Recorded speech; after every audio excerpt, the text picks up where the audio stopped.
Now and then you can see a tricky government softening the public up, and Labor's post-election plan for a so-called productivity roundtable has always looked worrisome. I mean, if you've just delivered a budget, run an election campaign and won, is that really the time you need to find an economic reform agenda? Shouldn't you have taken that to the election?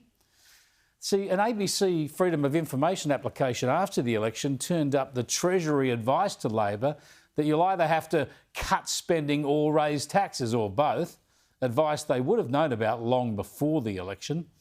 The unsustainable spending's been obvious for years, and we've consistently called it out here. Anyway, post-election, Labor announced this productivity roundtable for next month. And it looks like being used to soften everyone up for higher taxes, to pretend that higher taxes are the consensus of some roundtable rather than just the secret plan of an incoming Labor government. As former Treasury Secretary Ken Henry said yesterday, he's the man, of course, who came up with new taxes the last time Labor was in power. And he told the National Press Club yesterday that unless you can boost productivity and rapidly grow the economy, there is only one other option. If we continue on that trajectory, as we said in 2002, we will have no option but to raise taxes, and quite significantly by several percentage points of GDP. Significant tax increases, hey? And Henry already identifies one tax that he wants to bring back immediately. Why the hell did we ever drop it? I mean, that's the question, right? It still boggles the mind that we had the world's best carbon policy, and then, for purely political reasons, decided that we could afford to do without it. A country that's capable of creating the best and then decides that it doesn't need anything at all, well, my God. Of course we need a carbon tax. Now there's something to look forward to, hey?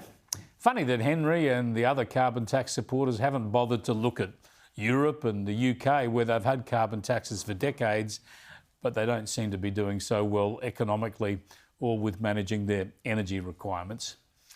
Even the Productivity Commission's outline of 5 points for the Productivity Roundtable includes so-called tax reform on the agenda.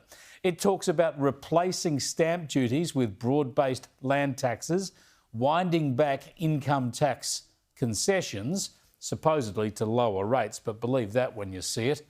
And it also talks about things like road user charges to tax transport and, of course, emissions. So much for productivity, hey? Remember, the budget's in a mess and the economy's in strife, mainly undermined by government policies like needless regulation, insane energy policies and increased union power. And yet there are really only 2 ways out: higher productivity or higher taxes. That's the equation facing the Productivity Roundtable. Keep an eye out for more emphasis on the easy option of slugging people with more taxes rather than the hard task of cutting government and tackling the unions and sorting out the energy mess to actually boost economic growth. I mean, if Labor had any plans other than higher taxes, surely they would have taken them to the election.